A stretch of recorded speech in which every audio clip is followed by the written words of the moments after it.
les interviews portraits par Le Lutin. Bonjour à tous, c'est Emmanuel Michel, Le Lutin.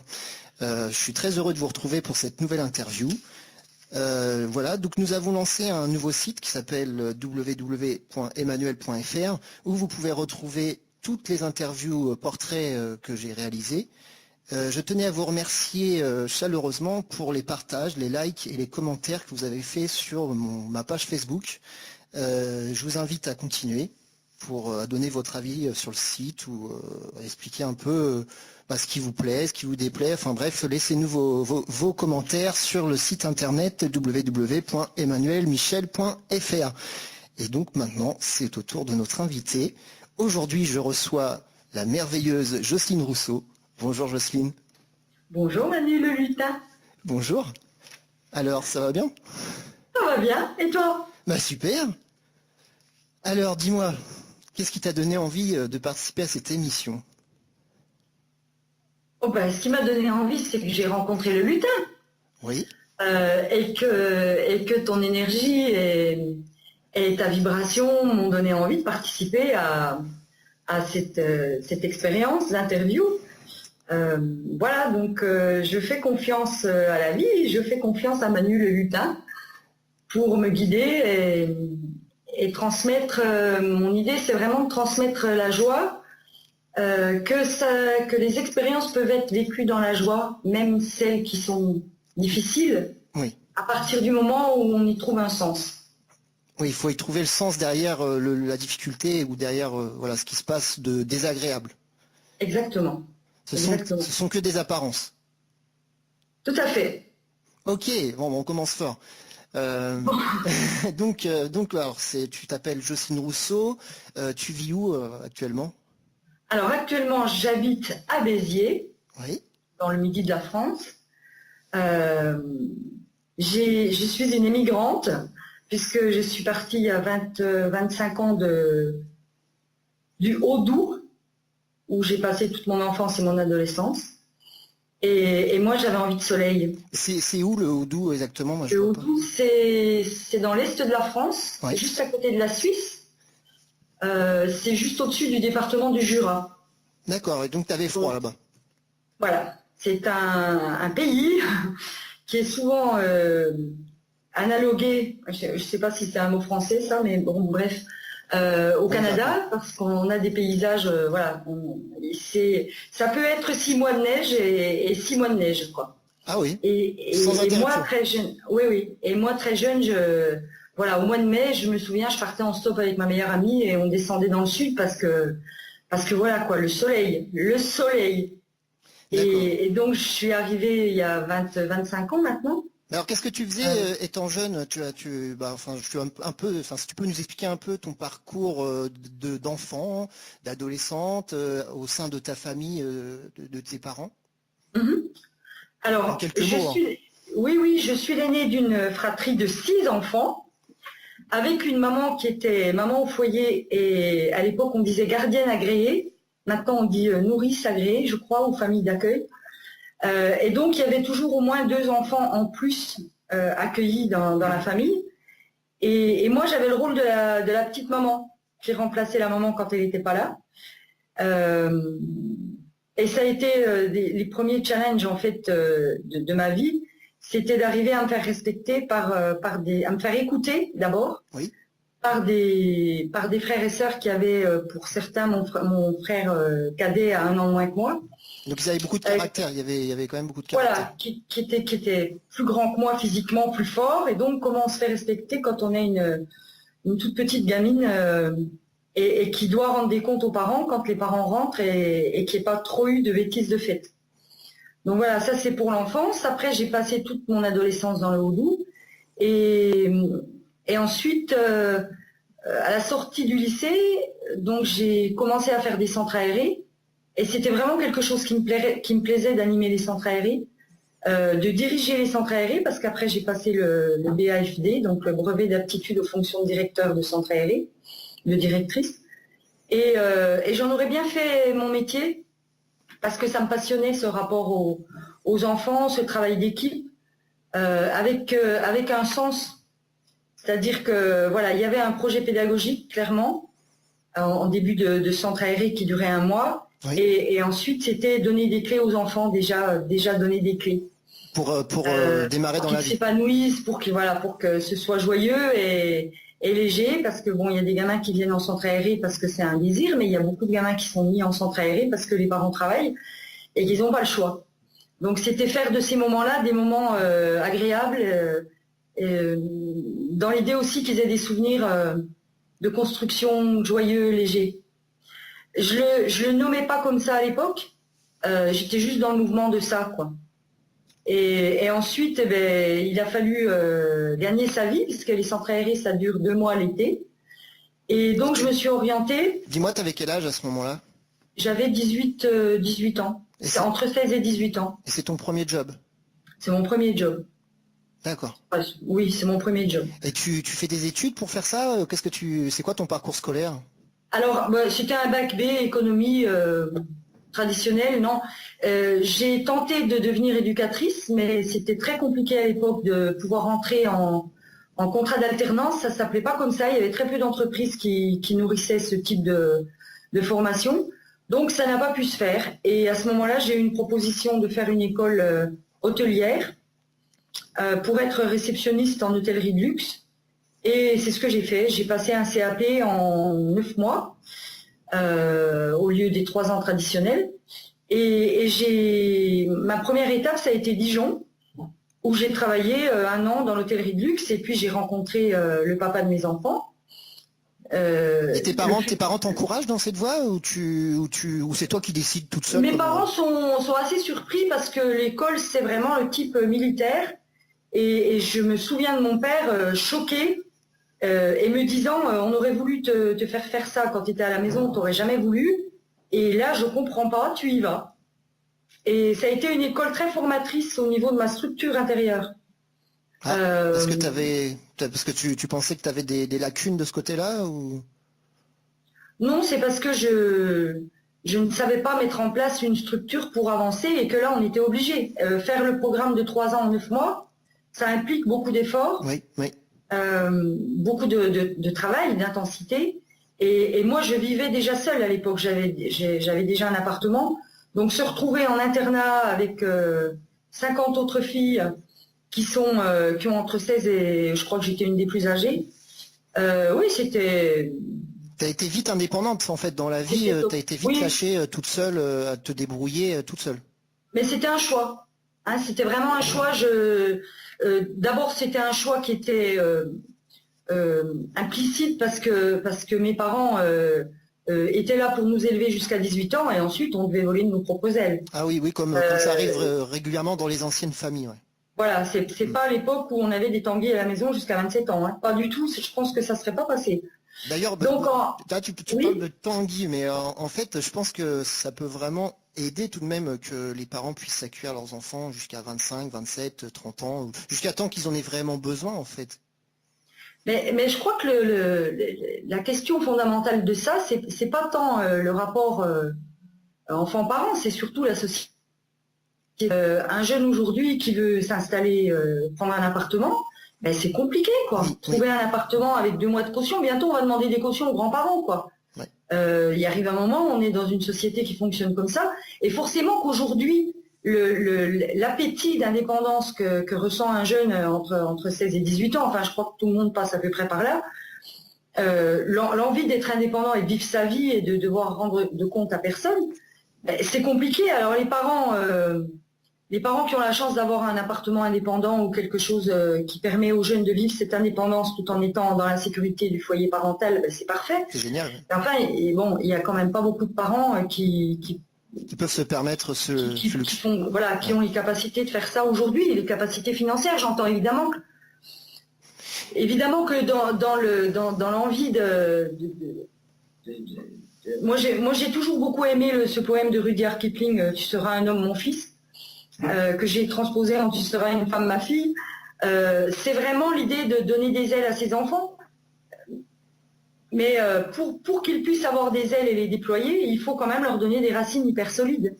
Et ces racines-là... Toi, tu les as eues ces racines-là, toi, par ta famille? Oui, oui, bien sûr. On a les racines généalogiques aussi. Hein. C'est un tout. Moi, j'ai été construite avec des valeurs qui n'étaient pas forcément dites, mais qui étaient vécues. D'accord, en fait, Et c'est bien tu as plus pris exemple fort. sur tes parents. Oui, oui, oui. J'ai même pas pris exemple sur mes parents. Mes parents, mon père était facteur. Et c'était un homme qui rêvait de travailler dehors, qui avait commencé à travailler dans les forêts. Et c'était ça sa passion. Et puis, 1, 2, 3, 4, 5, 6 enfants plus tard, à un moment donné, quand je suis arrivée, puisque j'étais la première, il a fallu assurer le quotidien. Et le quotidien, Oui. c'était de trouver un emploi stable. Donc, le bois, c'était sa passion. Moi, je me souviens qu'il m'emmenait souvent dans les bois quand j'étais petite. Et c'était fabuleux, j'adorais ça. Un grand travailleur, ton père, en fait. Il travaillait dur pour sa famille, parce que vous étiez nombreux, donc il fallait assurer derrière, Tout à fait, financièrement, tout à fait. etc.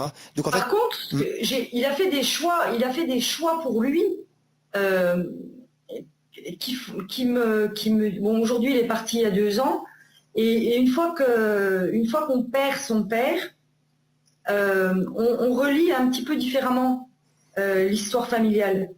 Et en fait, je me suis rendu compte que, par exemple, à un moment donné, il avait eu une promotion à la Poste, donc il pouvait être, comment dit-on, enfin, un directeur d'une agence, ce qui était une belle promotion. oui. Sauf que ça impliquait pour lui qu'il allait être enfermé toute la journée. Et ça n'allait pas du tout avec sa personnalité. Et donc il a dit non. Il a dit ok pour la promotion, mais je reste facteur. Et je trouve que être capable de dire ça à cette époque-là, c'était il y a 30 ans, C'était courageux, c'était... il fallait avoir des coronesses quand même, parce que parce que quand même, quoi, quand on a 6 gamins, il aurait aussi pu avoir quelqu'un en face qui lui dise ah ben non, soit vous acceptez la promotion et vous faites le taf, Soit c'est soit vous terminé. restez facteur et vous restez au Oui. même tarif. Oui. Donc voilà, mes parents, c'était pas des gens qui disaient. Et ta mère, oui, tu m'as pas parlé de ta mère, alors qu'elle est mère au foyer, qu'est-ce qu'elle fait? Alors oui, ma mère est mère au foyer et nourrice agréée. Elle a donc pas beaucoup de temps pour s'occuper des enfants individuellement. Et c'est vraiment l'idée du allié. Hein. D'ailleurs, ils ont appelé la maison comme ça, le allié, c'est-à-dire l'espace où les enfants grandissent et ensuite ils s'en vont. D'accord. Donc c'était vraiment une construction familiale où les enfants, ils sont là, tant qu'ils sont là, c'est le allié, on est une famille. Et ensuite, ils volent de leurs propres ailes. D'accord. En fait, mais vous avez été bien préparé à voler de vos propres ailes. On a été bien préparés, on a tous un métier. En tout cas, on a tous. C'est pas tellement le métier qui est important, c'est surtout les valeurs. Moi, mes parents, c'était des gens honnêtes, des hommes dans l'ancienne optique, des gens honnêtes, c'est-à-dire qu'ils sont honnêtes avec eux-mêmes et ils sont honnêtes avec le reste du monde. Des valeurs de partage aussi, parce que ça, c'était très important pour eux. C'est-à-dire le partage qui implique l'accueil. Donc, on accueille les gens chez nous, on n'a pas beaucoup de sous, parce que 8 avec 2 salaires, mais bon, une maison à construire pour abriter les 8 personnes. On n'a pas beaucoup de sous, mais c'est pas ça qui est important. Ce qui est important, c'est comment on s'entraide et comment on vit ensemble. Ah oui, donc là, tu vis dans cette ambiance au quotidien. C'est l'entraide. Oui, tout à fait. Et alors, la maman qui est là, qui est présente pour vous écouter, pour vous accompagner, en fait. Et le papa aussi, le papa qui est bon, qui est Alors souvent le parti au papa, travail. le papa, il travaille surtout. Ouais. Hein. C'est pas lui qui éduque dans les grandes lignes, c'est la maman. Et c'est la maman qui est très, très imprégnante et très, très construite dans la solidité. Ma mère, c'est un roc. Un vrai rock. Ah oui, mais c'est un roc, mais c'est impressionnant. Elle a 80 ans bientôt, elle est toujours debout, elle est debout, forte et solide, malgré tout ce qu'elle a traversé. Et elle a des choses qui ressortent, qui lui viennent vraiment des racines terriennes de mes grands-parents. C'est-à-dire qu'on parle de choses et d'autres, et d'un seul coup, elle dit non, mais ça, non, il n'en est pas question. Et ça vient des profondeurs de son être. On sait que ça, c'est pas possible pour elle. D'accord, c'est ancré. Donc il Il n'y a même pas à essayer De contourner? de contourner, d'essayer de passer à côté, de l'amener différemment. Il n'y a rien à faire. C'est non et c'est définitif. D'accord. Bon, Et elle est oui, oui. assez rigide, mais elle a une certaine souplesse aussi, j'imagine, parce que elle vous a quand même élevé, elle était obligée d'être souple un minimum. Je sais pas si c'est. Je pense que c'est quelqu'un qui a tenu debout parce qu'il fallait aller au bout Oui. d'élever ses enfants et que c'est seulement après qu'elle s'est autorisée elle à vivre. Ok. Alors, donc toi, tu vis dans cette ambiance, tu vraiment, enfin, ça fait penser à des familles un peu à l'ancienne, où vraiment il y a la maman qui est là au foyer et le papa qui travaille pour gagner sa vie. Oui, c'est ça. Et donc il y a un vrai support en fait. Malheureusement dans les familles actuelles, c'est vrai que souvent c'est le maman et le papa ils travaillent et puis donc du coup il n'y a pas beaucoup de liens qui se créent finalement. Oui. Oui, encore que comme il y a moins d'enfants, je trouve que l'enfant est. Enfin, il y a moins d'enfants en règle générale, on va dire. Oui, oui, Euh, oui, bah oui, du coup, il y a plus d'espace pour l'enfant. oui. Après, voilà. Ouais. Après voilà, oui, mais Il y a, j'imagine que il y ça a doit être plus. une sacrée expérience de vivre dans une famille nombreuse où justement chaque personnalité doit s'exprimer et du coup on doit peut-être plus batailler pour prendre sa place. Oui. Encore que je suis pas certaine qu'il y ait besoin de prendre sa place. Parce Ouais, que pour moi, dans une famille, il y a la place. il y a la place. Après, c'est un choix personnel de la prendre ou pas, mais il y a la place. Sinon, la famille n'existe pas. Oui, Et aujourd'hui, quand je vois ce qui se passe avec les enfants, les adolescents, c'est sûr que l'enfant a été plus roi pendant un moment, mais maintenant, où est le dialogue? Moi, je vois ma fille qui rentre, j'ai une fille encore à la maison qui a 17 ans, elle rentre, elle va direct dans sa chambre et direct devant son ordi pour regarder un film, et l'espace de création qui était une famille, puisqu'il y avait quand même un lien le soir autour du repas, enfin, etc. euh, il se délite très facilement. C'est-à-dire que les parents sont devant leur ordi ou devant leur jeu, parce que les parents jouent beaucoup maintenant, plus qu'avant en tout cas, euh, ou devant leur téléphone, et chacun est devant sa tablette, et finalement, il y a plus de communication. les moments de partage, ils sont vraiment réduits à une peau de chagrin. D'accord, bon, paradoxalement, il y a plus de temps peut-être pour l'un et l'autre, mais finalement, il n'est pas bien utilisé en qualitativement, en fait, ce temps. Je ne sais pas si c'est bien ou mal utilisé. En tous les cas, ce qu'il y a de sûr, c'est que c'est vraiment un choix de décider de passer un après-midi ensemble, Ouais. sans téléphone et sans tablette. Hmm. Et du coup, ça donne de la valeur à ce temps-là. Oui. Il y a 30 ans, cette valeur-là, elle n'existait pas, puisqu'on avait la sensation qu'on avait tout le temps. D'accord. Ah oui, parce qu'en fait, on est souvent extérieurement attiré par des choses externes actuellement. Avant, il y a peut-être Oui, oui. moins de sollicitations, en fait.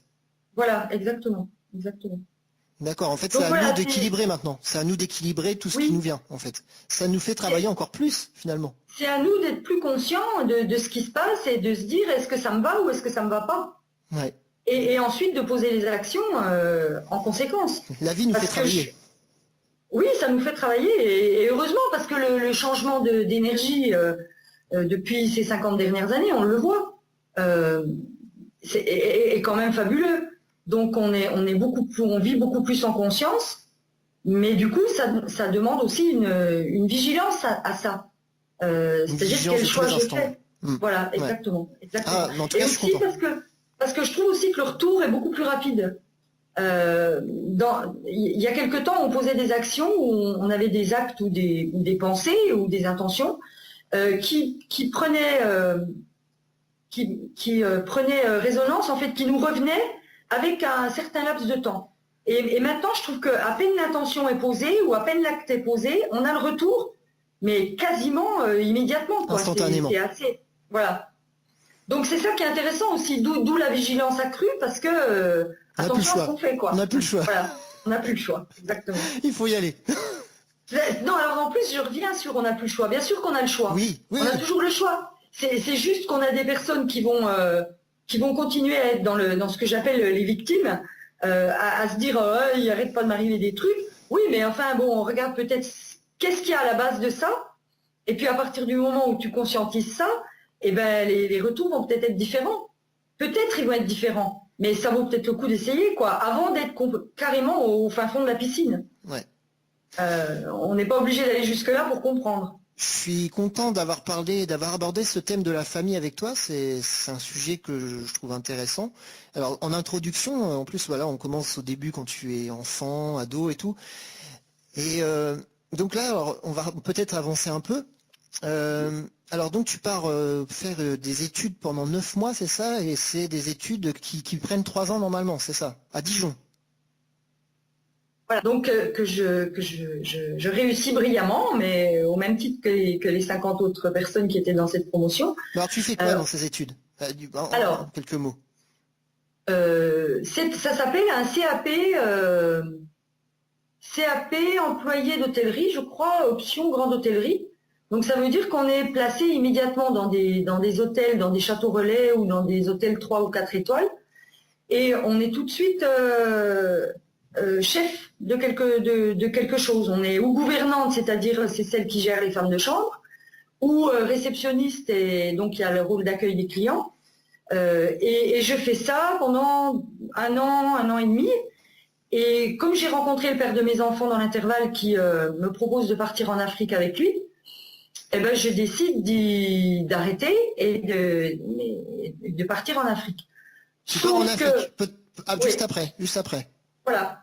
Sauf que j'y suis jamais allée finalement, parce que quand le contrat est arrivé pour lui, il devait partir un mois et moi je devais le rejoindre en avion un mois après, atterrir dans un pays voisin parce que le pays où il allait était un pays en guerre.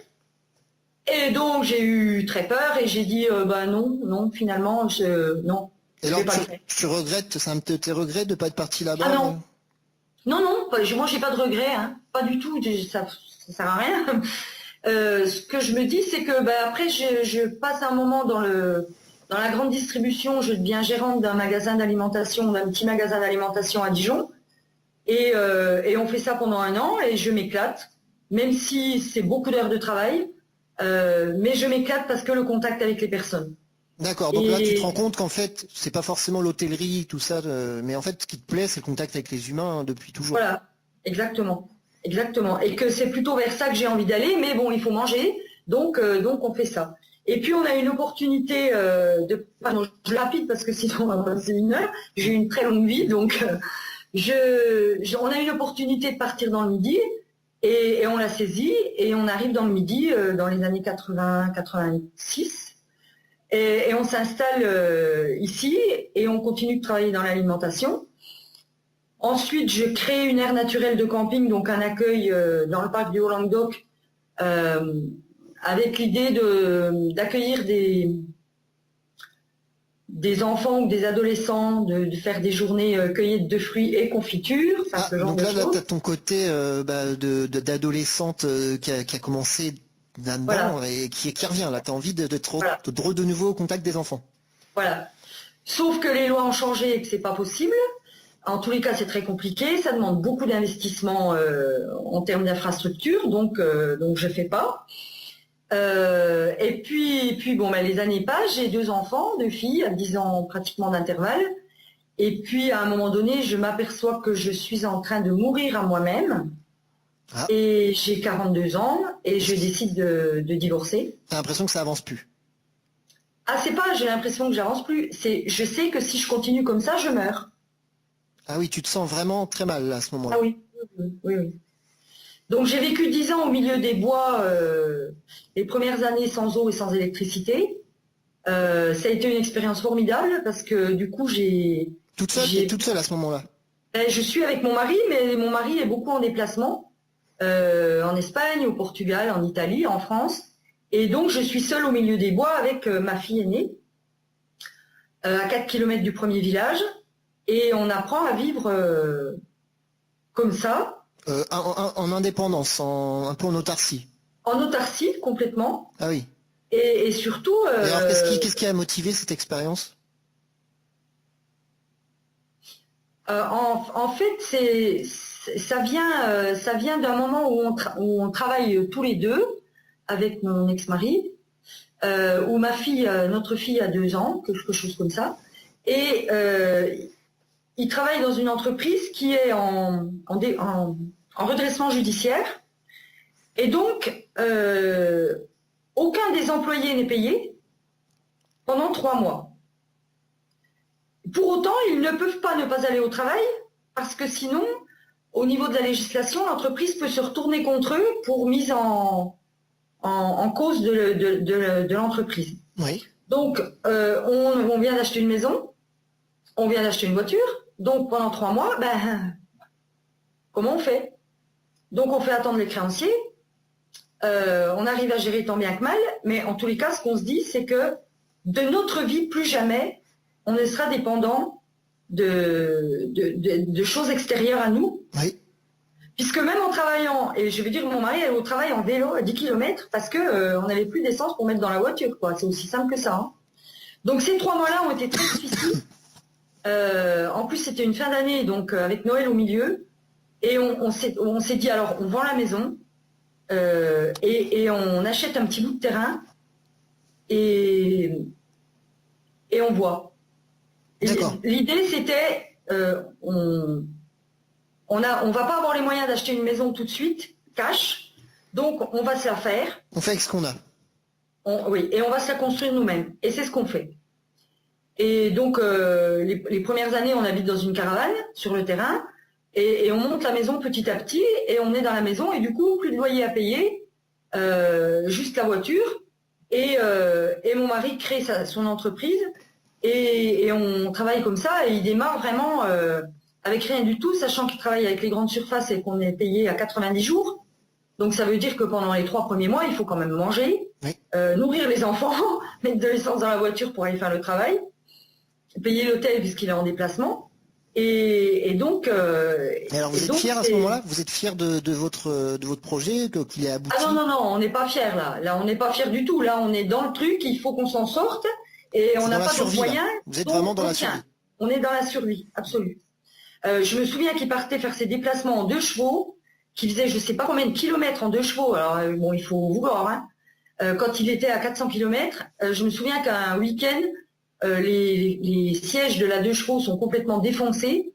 Donc on décide de les réparer en vissant une planche en bois dessus. Ce qui fait que le voyage d'après, ça a été épique parce qu'il tenait pas sur le siège en fait. Et il glissait à chaque virage, donc voilà. Bon. Non, oui. Ça a vraiment été, il fallait vraiment y croire, quoi. Alors, qu'est-ce que tu retiens de cette expérience de joyeux ou de, je sais pas, de beau, quoi, quelque part? De beau, c'est qu'on l'a fait. On l'a fait, on l'a traversé. Et ça me relie vraiment à ce que j'ai vu une émission avec France Gall dernièrement qui disait quand on a des deuils à répétition, mais même qu'un seul, quoi.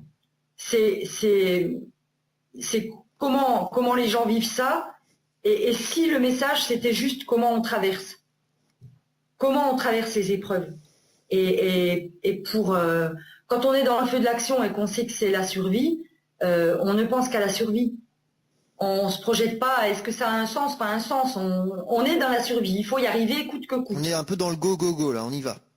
Voilà, et puis en fait il y a une spirale qui se met en marche qui fait que il a de plus en plus de boulot et du coup l'argent arrive en cascade et on n'a même pas le temps de s'en rendre compte. Ah oui, là c'est d'un coup l'abondance. C'est le comptable qui nous dit mais enfin je ne connais aucune entreprise en France qui est capable d'avoir 3 mois de fonctionnement d'avance, de fonds de roulement, avec des traites qui sont quand même énormes, puisque les traites à 3 mois, ça pouvait être 10, 15, 20 000 euros.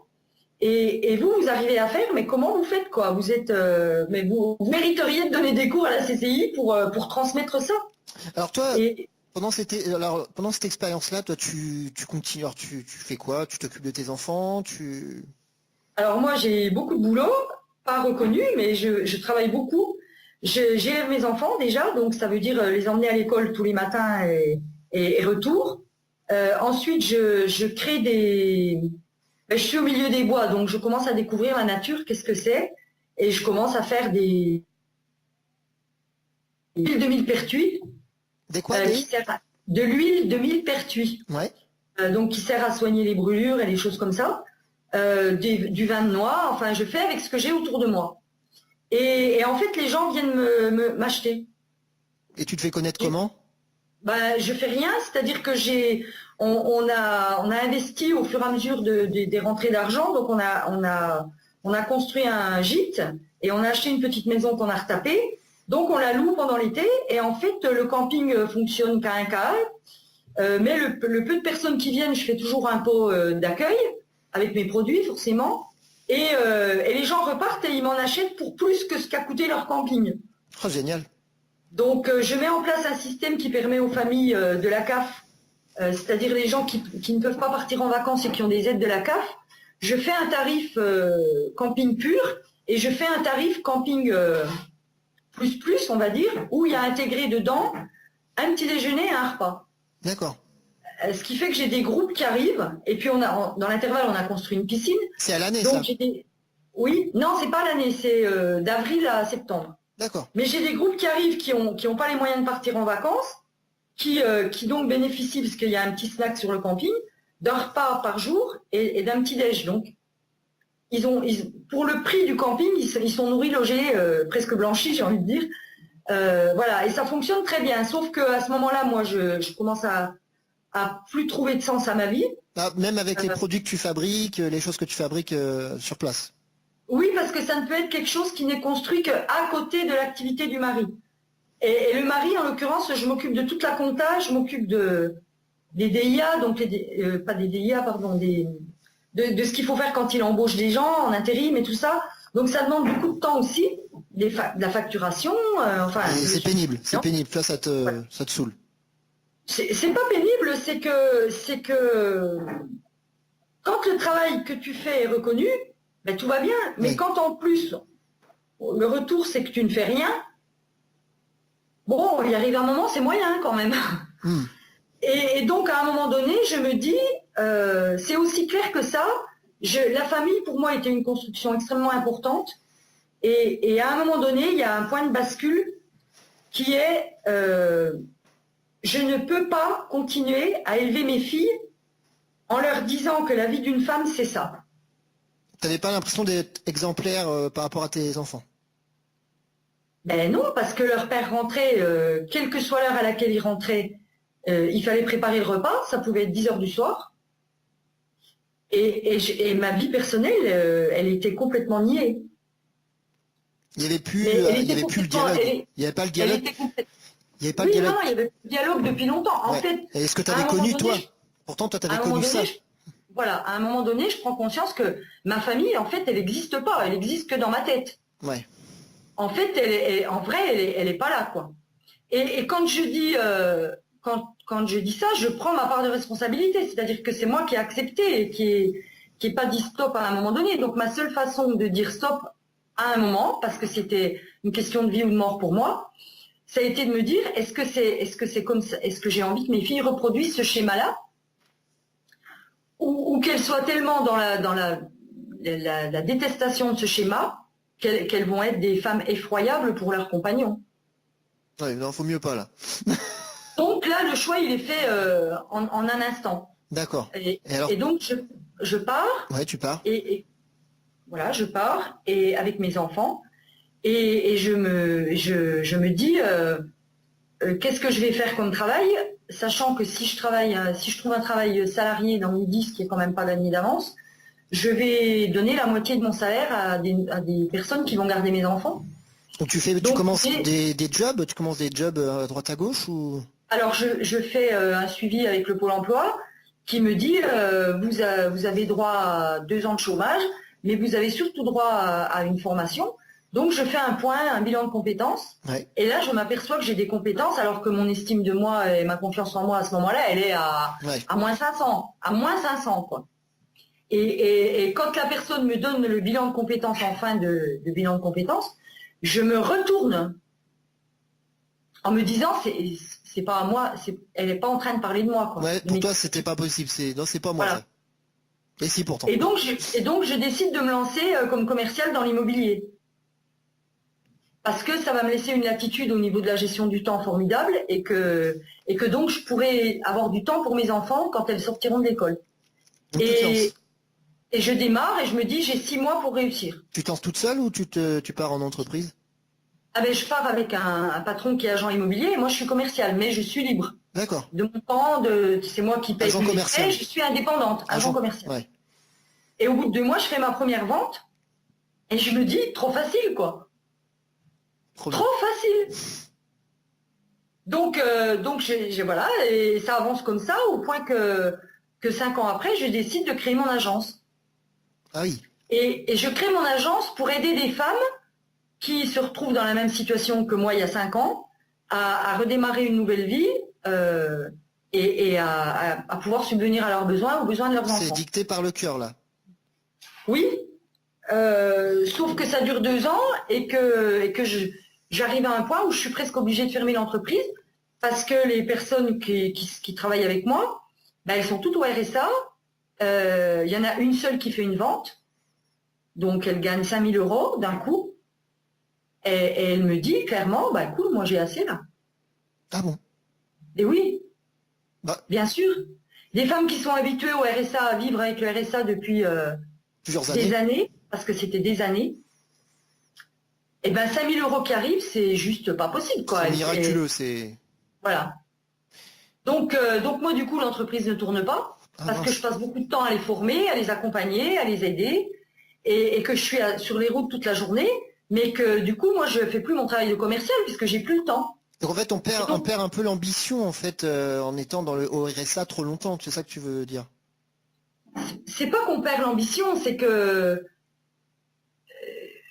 c'est une histoire d'habitude. Ouais. Quand on arrive à faire avec 500 €, et ben 5 000 c'est trop, quoi. Ouais, on est dans des schémas mentaux qui font que, en fait, on avance. Enfin, on se contente de peu, quoi. Du peu qu'on a. C'est-à-dire qu'en plus en France, le système est construit de telle façon que c'est vraiment même maintenant, quelqu'un qui travaille, qui fait du travail en plus, là, parce qu'il y a le RSA, je ne sais pas comment ça s'appelle exactement, mais qui permet d'avoir une activité à côté pour recommencer. Oui. Sauf que le système est vraiment construit d'une façon effroyable, c'est-à-dire que dès que la personne commence à gagner un petit peu d'argent à côté, elle a son RSA de base qui baisse. Oui. Donc, il faut gagner suffisamment pour pouvoir passer directement du stade de RSA à salarié, par exemple. Et régulièrement. Mais c'était déjà ce qui arrivait il y a très longtemps. Moi, je me souviens quand mon mari voulait embaucher des gens, il disait « Mais les mecs, ils veulent pas travailler. » Mais c'est beaucoup plus simple que ça. Quand quelqu'un ne travaille pas en France, bon, maintenant, ça a été remplacé par le RSA, mais je pense qu'il y a des personnes qui sont au chômage qui sont dans la même situation. Les personnes ont plus d'intérêt à rester au chômage, plus d'intérêt financier, hein, j'entends, à rester au chômage ou à rester au RSA que de retrouver un boulot. C'est quand même une aberration. Oui. Quelqu'un qui est en chômage, il a plus d'APL, il a une exonération de taxes foncières ou d'habitation. Il a tout un tas d'intérêts qui font que si on fait le calcul en fin d'année, il gagne plus à rester là qu'à bouger ses fesses. Moi, je le sais, je l'ai traversé. Quand ma fille avait 2 ans, j'ai trouvé un emploi. Et j'étais en chômage depuis 2 ans. Et en fait, quand j'ai retrouvé mon emploi, on a perdu, à l'époque on était en francs, on a perdu par mois 1 000 francs par mois. Mais qui peut se permettre, quand tu arrives déjà juste à joindre les deux bouts, qui peut se permettre de perdre 1 000 francs par mois? En fait, il faut avoir une foi inébranlable en France, en fait. Globalement, tu fais le grand saut, tu vas à fond, et tu sais pas ce qui va t'arriver. Et puis, bah, faut avoir la foi, en fait, je crois. Hein. On est dans un pays qui a été parasité par le système d'aide, dans le sens où c'est beau, moi j'adhère complètement au fait d'aider les gens, parce qu'on sait tous qu'on traverse dans nos vies des périodes de rupture houleuses, où donc la solidarité nationale, là, elle va être importante. Et par contre, ça empêche de se lâcher, d'aller dans le vide, en fait, aussi. La façon dont c'est fait en France, c'est à un moment donné, la personne se pose la question de j'y vais ou j'y vais pas. Ouais. Et si elle n'a pas déjà les reins solides, alors maintenant, On voit émerger ça avec les coopératives et les contrats CAP, mais qui ne sont pas encore connus du grand public, qui permettent de créer son entreprise en 2 ans, tranquillement, en ayant le temps de poser des choses stables. Alors pour quelqu'un qui se retrouve dans une situation de rupture professionnelle, par exemple, ben, c'est vrai que c'est quand même hyper important de pouvoir le faire tranquillement. Moi, j'encourage vraiment toutes les personnes qui se trouvent en rupture ou qui voudraient créer leur entreprise à se rapprocher des coopératives, des entreprises, c'est les entreprises solidaires, qui permettent de mettre en place un projet et d'être accompagné pratiquement sans frais. Évidemment qu'il y a 10% à les reverser en règle générale, en moyenne, mais c'est 10% franchement qui sont mérités, quoi. Et ça aide à enraciner le projet, en fait. Voilà. Et puis ça permet de voir si on peut le mener à terme ou pas. Et le contrat CAP, il est sur 2 ans ou 3 ans, je crois, 3 ans maximum, mais ça permet vraiment d'établir une structure correcte. En plus, c'est souvent des entreprises qui travaillent en réseau. Donc il y a déjà le fonctionnement du réseau à l'intérieur de l'entreprise. D'accord. J'aimerais reprendre alors ton parcours. Donc tu développes ton agence immobilière. Ça dure 2 ans. Tu te rends compte que les gens, en fait, ils sont souvent au RSA, c'est des femmes. Tu travailles souvent avec des femmes, c'est ça? Oui. Oui, et oui. donc ces femmes ne veulent pas, enfin dès que ça commence à gagner beaucoup et tout, ça y est, stop, quoi, on arrête, parce que sinon j'ai plus mes aides, j'ai plus... Enfin voilà, c'est le système un peu bizarre de la France. Et du coup, donc tu te retrouves avec des employés qui travaillent plus, enfin avec des gens qui travaillent plus. Alors du coup, je décide que j'arrête, parce que c'est où j'arrête avec ces personnes, et je reprends mon petit bâton de pèlerin et je retourne comme commercial, ou je ferme l'entreprise. Alors, Donc j'arrête avec ces personnes. C'est difficile, c'est compliqué, mais j'arrête. Et je décide que je ferai du social, en tous les cas que j'apporterai ma contribution au monde dans ce sens-là, en dehors de l'entreprise dorénavant. Et je continue mon agence immobilière, oui. Mais en parallèle, je me forme au Feng Shui, donc je fais une formation en Feng Shui, je fais plein d'autres formations. Dans le développement personnel. En développement personnel, mais pas que, en commercial, en management, en force de vente, enfin des tas de formations. Oui, oui. Et puis l'entreprise traverse la crise de 2008, parce que ça a commencé quand même assez tôt, de 2008 à 2012, et les affaires ne marchent pas très bien, même si on a créé un groupe d'agences qui s'entraident et qui travaillent ensemble, ce qui est une première en France quand même, hein. 17 agences qui travaillent ensemble, qui partagent leurs clients, leurs fichiers en toute transparence. C'est quelque chose de nouveau. C'est quelque chose de nouveau. Ah oui, c'est le seul que tu as créé ou que tu as co-créé ou qu'on a co-créé à 17 agents immobiliers. Génial. Ah ouais, génial. Et vraiment, c'est quelque chose que j'ai nourri et qui m'a nourri, parce que j'ai été secrétaire enfin qui m'a nourri bénévolement, mais qui m'a nourri intérieurement, parce que j'ai vu aussi, il y avait beaucoup d'hommes dans ce milieu-là, et j'ai vu la façon de fonctionner des hommes, qui est un peu différente de celle des femmes. Oui. Donc c'était aussi intéressant. Hein? Complémentaire Complémentaire, enfin dans le cadre du travail en immobilier, c'est quand même des gens très indépendants. Hein. Donc déjà arriver à mettre en commun les fichiers et les noms des clients, pour beaucoup c'était déjà juste pas possible. C'était compliqué. C'était compliqué parce qu'il y en a beaucoup qui sont dans la peur de se faire piquer le client, dans la peur de ci, dans la peur de ça. Et en fait, ma part importante dans ce processus, ça a été de dire, mais moi je travaille en transparence, voilà le nombre des commerciaux qui sont passés chez moi, voilà où ils sont partis, et de poser très clairement les choses au départ. Mais moi j'ai beaucoup de gens qui m'appellent Madame Clarté ou Madame Transparence, parce que c'est vraiment un de mes points forts, voilà. C'est si je me sens pas bien à un endroit ou si je me sens pas bien quelque part, dans une relation, éclaircissons. Allez, on nettoie ensuite, un peu. Voilà, nettoyons. Karcher, là, on voit rien, on est un peu dans le brouillard là. Exactement. Et donc suite à cette évolution de l'agence, je travaille avec ma fille aînée, et à un moment donné, on se dit que on va arrêter là. Ma fille aînée le compagnon de ma fille trouve un travail dans le Haut-Doubs, donc dans le berceau familial. Et donc, elle décide d'arrêter l'agence immobilière avec moi. Oui. Et là, moi, je me dis, voilà, moi, j'ai pas envie de continuer toute seule. j'ai pas envie de recommencer à embaucher des commerciaux, j'ai plus envie. Et puis ça fonctionnait pas exactement comme tu voulais. C'est-à-dire que ma fille s'occupait de tout l'administratif et elle faisait aussi du commercial, donc ça roulait tant qu'elle était avec moi. Sauf que là, et puis j'avais pris des habitudes confortables aussi, parce que travailler avec sa fille, c'est plus confortable. Quoique, mais bon, ça m'apportait quand même beaucoup.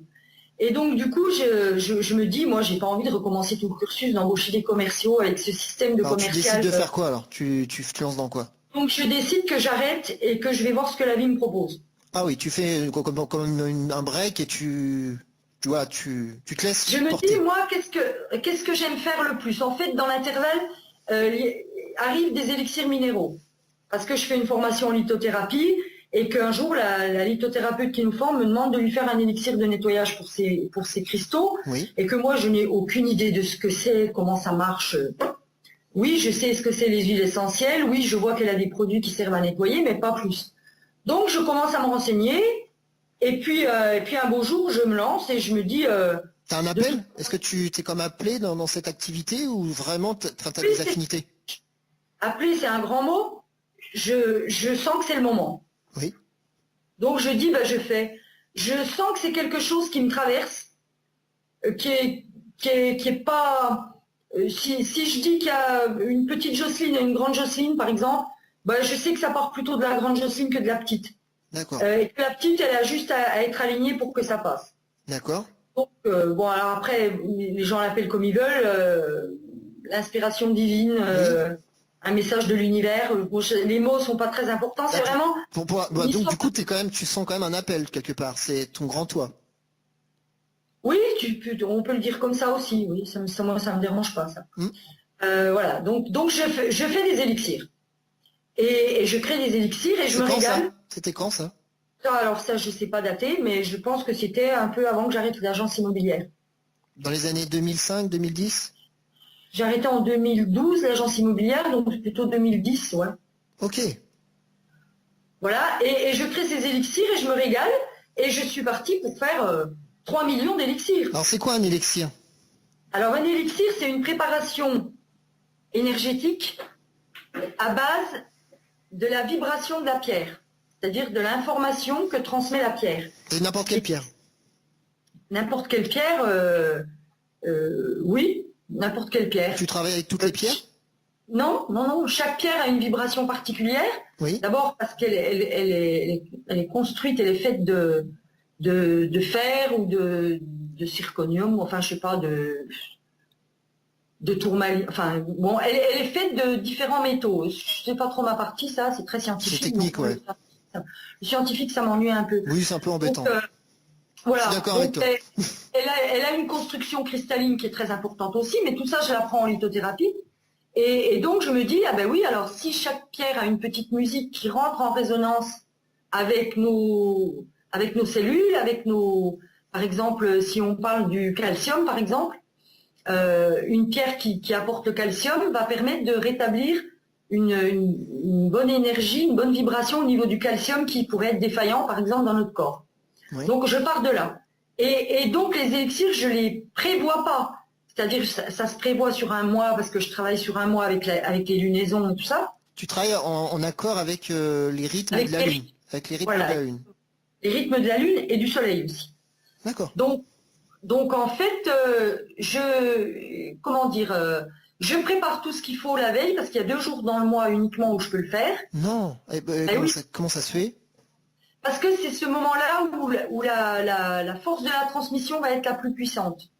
D'accord, là où il y aura le plus d'effets positifs pour après qu'une fois qu'on va consommer, ça se boit? Voilà. Ça se boit? Non, alors ça se boit pas. Pourquoi? Parce qu'en France, si ça se boit, il faut 2 ans de paperasse à peu près avec des contrôles, machin et trucs. Donc, pour moi, hein, ça n'engage que moi, entre répartir une goutte d'élixir dans son aura ou la mettre sur les méridiens du poignet et l'ingérer par la bouche, à mon avis, c'est exactement la même chose. D'accord. Donc ça se met sur les méridiens.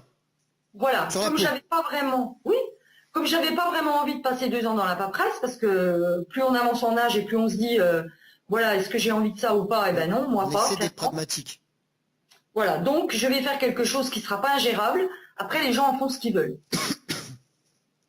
je n'ai pas le droit en France, c'est pas la même chose dans d'autres pays, mais en France, je n'ai pas le droit de dire que c'est ingérable. D'accord. Bon. Ingérable dans le sens on ingère. Oui. C'est ingérable, on n'arrive pas à s'en occuper. Ah, c'est quoi ce bordel? Donc, je crée ça et je suis partie pour en créer tout le reste de ma vie. Ça me porte, ça me nourrit, ça m'éclate. Je suis ravie de faire ça, sauf qu'à un moment donné, ça s'arrête. Comment ça? Alors, attends, alors, tu t'éclates 2 jours à chaque fois, 2 jours par mois? Ben oui. Ah ouais. Et je fais d'autres choses à côté. Non mais attends, je fais d'autres choses. La création des élixirs, la création, comment dire, dans la matérialité, quand je crée l'élixir le jour J avec les pierres et l'eau vibrée et tout ça, c'est possible 2 jours par mois, mais il y a tout un travail en amont. Bah oui, bah justement, je t'attends sur ce sujet. Ben d'attention, de monter la vibration de l'eau au maximum pour que ça soit le plus porteur possible, de s'occuper des pierres correctement avec amour pour qu'elles soient au top de leur forme, de les recharger à la lune, enfin bref, il y a tout ce travail en amont, mais je fais pas que ça. Je commence à faire du coaching, même si c'est pas dit comme ça. Je travaille beaucoup en énergétique. Je fais des conférences sur le feng shui. Je donne des conférences sur Montpellier et Béziers. Je fais des ateliers. Voilà, j'ai d'autres activités à côté de ça. D'accord, tu es passionné par le feng shui, tu es passionné par l'énergie, par les minéraux. Je suis passionnée par tout ce qui peut être utile aux personnes. Moi, je crois qu'on rencontre les personnes, qu'on les rencontre pas par hasard. Ouais. Et que donc, quand j'ai reçu ces élixirs, on va dire, quand ils ont été créés, Oui. mon intention était qu'ils puissent rencontrer les personnes qui en avaient besoin. D'accord. Donc je les ai faits. Et ensuite, quand ça s'est arrêté, la question qui est venue, c'est bon, bah alors ok, là ça fait 2 mois que j'en fais pas. Qu'est-ce que je fais de ce que j'ai créé? Bah oui. Parce que là, je sais pas quoi faire. Donc, ça serait sympa que j'ai l'info assez rapidement. Parce que si c'est la première marche, la création d'élixir, imaginons qu'il y en a une deuxième, laquelle serait? Oui. Et je reçois l'information l'après-midi, je reçois un mail de proposition d'inscription à un salon qui se tient un week-end, la semaine d'après. Il y a le numéro de téléphone de la personne, donc j'appelle et je discute avec la personne et bref, elle me dit c'est ok. Venez. C'est pas un salon commercial, mais j'ai bien entendu que vous n'étiez pas là dans le sens de vendre. Donc venez.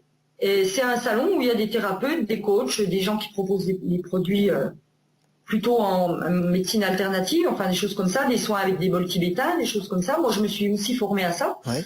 Donc j'y vais, je pose mes élixirs sur ma table et les gens viennent les acheter. Et tu vends tout. Et je vends pas tout parce que j'en avais quand même un bon stock, mais je vends et c'est surtout que ce week-end-là, je m'étais fait des petites fiches avec quelles sont les propriétés de chaque élixir, Oui. basique. Et donc j'avais mis des petites fiches devant. Sauf qu'à un moment donné, les gens me disent ah ben il me faut celui-là et puis celui-là et puis celui-là et puis celui-là et moi je sais qu'il n'y en a pas besoin de 4, il y a besoin d'un. Donc je propose à la personne si elle veut que je lui fasse au pendule quel est l'élixir idéal pour elle en ce moment. Et ben, certaines me disent oui, en fait pratiquement tout le monde me dit oui, et sort un élixir. Et donc je propose à la personne de l'expérimenter sur le salon parce que voilà, qu'elle puisse se rendre compte En de direct, ce qui se passe. comme ça. Voilà. Et puis après, ben, si ça lui convient, évidemment qu'elle peut venir en acheter, mais c'est important déjà qu'elle expérimente. Qu'elle ressente quelque chose. Voilà. Et en fait, j'ai des personnes, moi j'ai pas tellement de ressenti, en tous les cas à l'époque j'étais persuadée que j'en avais pas. Donc c'était extraordinaire parce que les gens revenaient et me disaient oh là là, mais c'est incroyable votre truc, genre j'ai plus mal à l'estomac. Ou j'avais une migraine en arrivant, c'est passé. Comme ça. Donc voilà, donc je me dis bah, c'est juste génial quoi. Oui, en fait tu découvres, c'est la première fois que tu découvres vraiment les effets de ton travail, de ce que tu crées quoi. Voilà, exactement. Et là t'es agréablement surprise. Ah ben oui. Convaincu. Ben, pas convaincu parce qu'au début j'ai toujours le mental qui rame et qui me dit ouais attends, t'as un coup de chance il y a un coup de bol derrière une coïncidence ou voilà.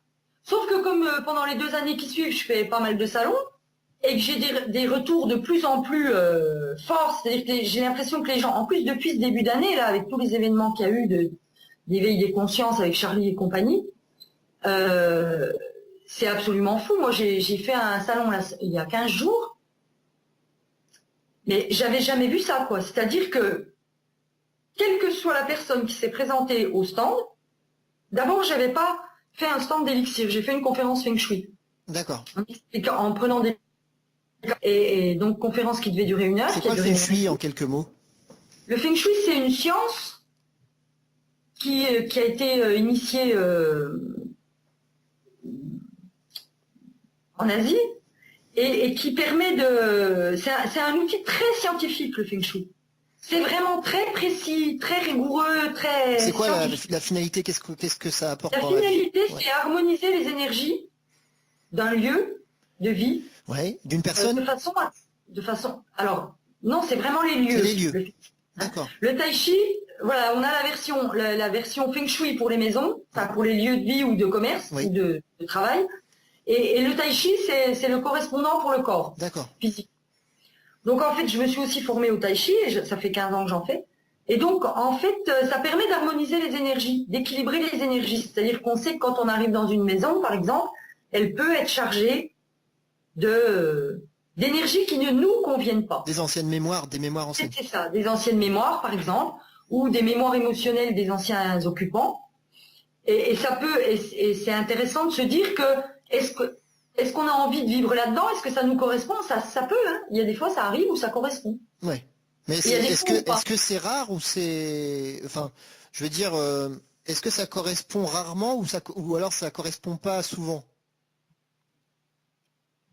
Ou alors on n'en a pas conscience aussi. Mais il y a quelque chose qui gêne, mais on ne sait pas d'où ça vient. Je sais pas. Moi, j'ai des gens qui me disent, moi je fais beaucoup de nettoyage énergétique puisque je fais jamais d'expertise en fait, parce que le nettoyage en règle générale suffit. D'autant que maintenant on me demande de le faire pour vendre des maisons. Donc c'est une maison qui est en... Mon passé d'agent immobilier me fait dire qu'aujourd'hui une maison qui est en vente au prix du marché et qui a une demande en face, si au bout de 6 mois elle n'est pas vendue, c'est qu'il y a un autre problème, quoi. C'est que c'est dans l'invisible. Ouais. Donc, nettoyons énergétiquement le lieu et laissons passer 21 jours, une lunaison, et voyons ce qui se passe. D'accord. Donc alors, tu fais une conférence là, bon, donc tu fais un premier lancement déjà pour tes élixirs. Oui. Ensuite, tu fais aussi des conférences sur le Feng Shui. Donc ça, c'était 2 activités bien-être, énergie, etc. Ce que t'aimes, dans le fond, ce que t'aimes beaucoup. Et donc, alors, dans ces activités-là, ça se développe et tu as de plus en plus de clients et ça s'arrête d'un coup, tu me dis tout à l'heure. Non, c'est pas là que ça s'arrête d'un coup. C'est la création des élixirs, elle s'est arrêtée d'un coup. D'accord, et tu en fais plus, tu arrêtes maintenant. Alors là, j'en ai plus jamais refait, d'abord parce que j'ai déménagé et que le lieu, c'est pas pour le moment. Je sais pas comment ça s'y prête pas. Je sais que les prochains élixirs seront des élixirs d'arbres. Maintenant, comment, où, quand, je sais pas. Moi, j'attends que ça arrive, j'ai envie de dire.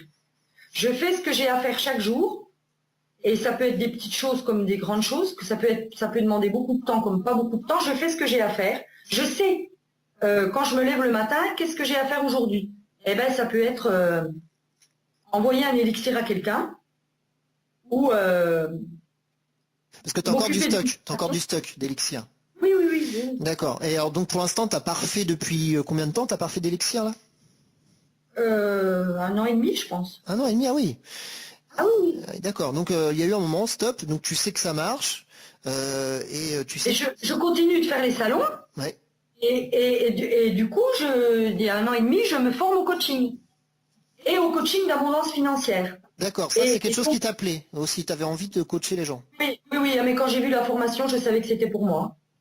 Même si elle était à un prix juste, hein, puisque ce prix était juste, mais c'était de l'ordre de 2500 €. Et à cette époque-là, j'avais pas les 2500 €. Mais je les ai trouvés parce que je savais que c'était juste. D'accord. Donc j'ai fait la formation. Tu voulais mieux aider les gens, mieux accompagner les gens. C'est-à-dire que je n'avais pas de reconnaissance comment dire, Pour moi, ça me paraissait pas possible de m'installer comme coach si j'avais pas au moins un diplôme, enfin quelque chose qui témoignait du parcours. Donc j'ai fait la formation. Tu n'avais pas encore confiance en fait. La foi. Si, c'est pas une histoire de confiance par rapport à moi, c'était une histoire de comment les gens peuvent venir chez une personne si en face il n'y a pas une formation, enfin quelque chose. À cette époque-là, c'était ta croyance à l'époque. Voilà, c'était ma croyance. Et donc je fais cette formation et en fait, je me rends compte à ce moment-là, par les retours que j'ai, que certes, je fais du coaching, je maîtrise très bien les outils de coaching et tout ça, sauf qu'il y a une dimension énergétique qui passe, qui se fait toute seule. Et en fait, c'est ce que les gens aiment. C'est le plus que j'apporte. Ils me disent, ouais, c'est sûr qu'au niveau du coaching, bah, tu maîtrises, mais ce qu'il y a surtout d'incroyable, c'est que tu vas aller chercher l'outil, mais alors pile poil celui qui me permet de débloquer la situation, quoi. Tu ressens les choses et... Non, je peux pas dire parce que ressentir, ça implique déjà d'être à l'écoute pour pouvoir l'entendre. Or, c'est pas le cas.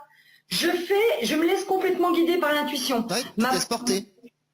Voilà, mon premier atelier sur l'argent, qui était sur une journée, je suis arrivée, donc c'était dans un lieu dans le Haut-Doubs, où la connexion Wi-Fi en fait ne fonctionnait pas, où j'avais mis mon guide d'animation sur une tablette et où j'avais imprimé les feuilles pour pouvoir suivre. Et en fait, quand je suis arrivée à cette journée de formation, je n'avais aucun des outils nécessaires pour faire l'animation sur la journée. Et donc, je me suis dit, peut-être que j'en ai pas besoin. Et la journée s'est déroulée parfaitement. À chaque fois que j'avais besoin d'un outil ou quelque chose que je sentais que la personne bloquait en face, puisque énergétiquement, je le vois si ça passe ou pas. Et j'avais l'outil exactement l'outil idéal en fait, pour que la personne puisse passer ce cap. D'accord. Alors aujourd'hui, qu'est-ce que tu fais aujourd'hui et qu'est-ce que tu as envie de faire dans les prochains jours, les prochaines semaines et les prochaines années, enfin peut-être, voilà. Oui.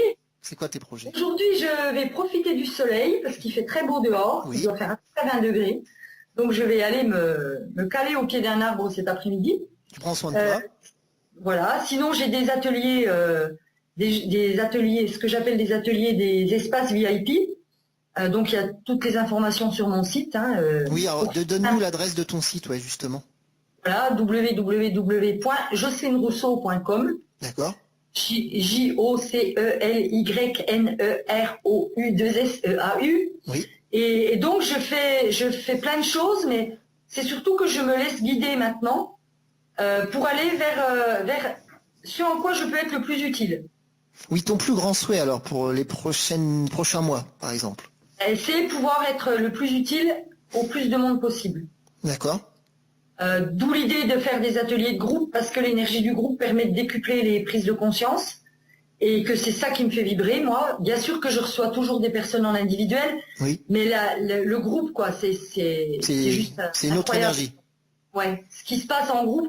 Les gens font vraiment... Alors, en plus, l'avantage du groupe, c'est que les gens ont des déclics, font des sauts quantiques. Voilà, après, moi, je suis pas... Ils ont des révélations, trouvent des clés. Et ça coûte moins cher qu'en individuel. Donc, du coup, c'est accessible à plus de monde.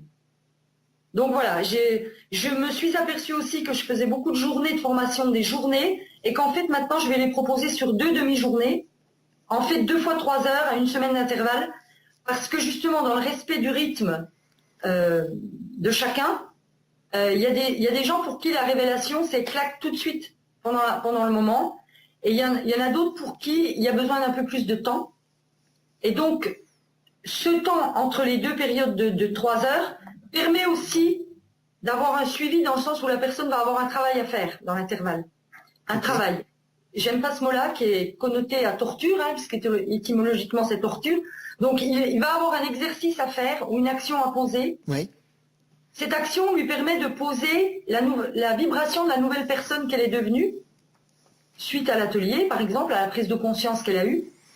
Et donc c'est très important de comprendre que rien ne se fait si on n'agit pas. Donc poser l'intention, c'est bien, c'est parfait. Méditer, Et ensuite, peut-être cette la méditer un attention-là, peu. Peut-être la méditer un peu.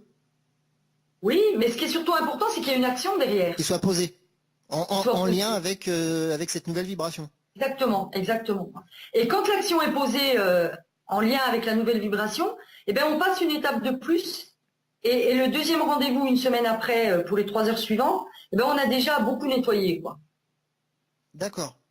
Alors ça, Donc c'est comme ça que tu structures ça et ça fonctionne bien. Tu es contente des résultats. maintenant, voilà, j'ai vraiment. Alors bon, comme je fais encore tout toute seule, c'est vrai que c'est encore pas tout à fait aussi clair sur le site, mais voilà, il y a une page contact. Moi, je m'adapte beaucoup aux personnes, donc selon les besoins, vous me laissez un message. C'est aussi comme ça que je fonctionne pour les lieux, les personnes qui ont envie de mettre à disposition un lieu et de bénéficier de la place gratuite, en fait, qui est pas gratuite, mais qui est échangée contre le lieu. Oui. Il y a plein de possibilités. Moi, je ne veux pas que le prix de mes formations soit un handicap pour des personnes qui n'ont pas les moyens actuellement. Donc, il y a des solutions, il y a d'autres solutions. Il y a des solutions d'échange, de partage, il y a des solutions... il y a plein d'autres solutions. C'est Il des suffit tarifs en conscience, quoi, pour toi, quelque part. C'est les tarifs en conscience, exactement. C'est ce que j'appelle les tarifs en conscience. S'adapter à la personne en face de toi. C'est que la personne en face doit sentir quel est le prix juste pour elle. Oui. Et c'est déjà un énorme travail qu'elle fait, parce que être capable de sortir du c'est trop cher pour moi, ou non mais t'as vu combien elle demande, ce que j'entends parfois, oh j'aimerais trop faire ton atelier, mais t'as vu le prix. Le prix correspond à une valeur, la valeur elle est juste. Maintenant, si c'est un problème financier, parce que tu ne peux pas te l'offrir, ce que moi je sais qu'il est une excuse, parce qu'on fait tous des choix dans la vie, et que par rapport à mon action, quand je me suis offert cette formation à 2500 €, je ne pouvais pas. J'aurais pu dire je ne peux pas. Oui. Sauf que ça vibrait tellement que je savais que c'était pour moi. Et donc l'argent est arrivé. J'ai trouvé le moyen d'avoir cet argent. Alors, je voudrais que juste, avant qu'on se quitte, Oui. parce que le temps passe, Oui. que tu me dises déjà, comment en quelques mots, comment tu te décrirais, qu'est-ce que tu fais sur cette terre, comment tu dis, tu m'avais parlé une fois, parce qu'on a déjà discuté, que tu étais plutôt alchimiste, c'est ça? Ouais, en fait c'est un mot qui me va bien. Ça fait plusieurs fois qu'on me dit ce mot à propos de moi. Et en lien avec druide et chaman, peu importe la définition. Moi, je suis là pour me réaliser, et la voie de ma réalisation passe par qu'est-ce que je peux faire pour contribuer au monde. En quoi est-ce que ma vibration peut changer le monde? Et ben si c'est nettoyer, et ben ok, pourtant ça a été dur. C'est un mot simple, nettoyer. Ouais, nettoyer.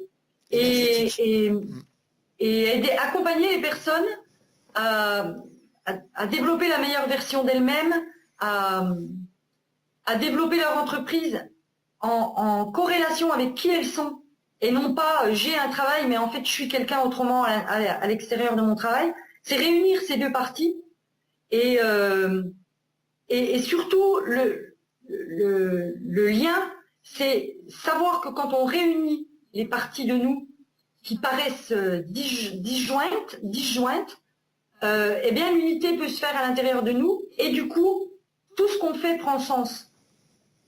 Et ce sens-là, on peut le trouver dans l'entreprise aussi, ou dans la création d'un projet, d'une entreprise, voilà, et que c'est ça qui est important. C'est ça le message. C'est ça qui t'appelle, c'est ça que tu veux développer dans toute ta vie, quoi. C'est ça qui m'anime, oui. et peu importe la forme que ça prendra, oui. Peu importe. L'essentiel, c'est d'être à la bonne place, au bon endroit, au bon moment, pour faire ce qui est juste. Et ressentir la joie dans ce qu'on fait. Voilà, et plutôt le faire dans la joie, parce que moi, je suis quelqu'un qui aime bien rire, et je suis plutôt joyeuse de nature. Et ça a été un grand travail, parce que j'étais très connectée à la tristesse pendant la première partie de ma vie, et révéler la joie en l'autre, se reconnecter à ça, c'est une des émotions les plus puissantes en termes de vibration. Donc voilà, rayonner la joie. Un très beau message. Merci Dominique. Merci Jocelyne, je suis fatigué là. Mais je vois qu'il y a des connexions qui se font, c'est toujours intéressant. Oui, et puis en plus c'est marrant parce que je vais en parler. Donc, Oui, ben, ça me fait. Si je pense à cette Dominique à laquelle tu as pensé, je pense que c'est un très beau message. Donc je suis ravie de partager ça avec elle. merci en tout cas d'avoir accepté cette invitation. Je Avec suis joie. super content d'avoir fait cet échange avec toi. Moi aussi. Je rappelle ton site. Alors, pour aller visiter ton site internet, c'est sur http://www.jocelynerousseau.com, c'est ça? Voilà, c'est ça. Et puis tu as aussi une page Facebook, je crois. Oui, oui, j'en ai plusieurs là. Il y a Jocelyne Rousseau, ou alors les fées papillons, Les fées, les plus loin les fées, fées comme les comme une fées, fée, voilà, et papillons. papillons. Ok. Voilà, donc cette émission est maintenant terminée. Donc elle a été réalisée en collaboration avec le chantdesanges.net de mon ami Dominique Vanderberg. N'oubliez pas que vous pouvez retrouver cet enregistrement sur le site internet emmanuelmichel.fr. Je vous souhaite une très belle journée. Au revoir Jocelyne. Au revoir le lutin et bonne route à toi Merci. et bonne route à tous les À auditeurs. bientôt. À bientôt.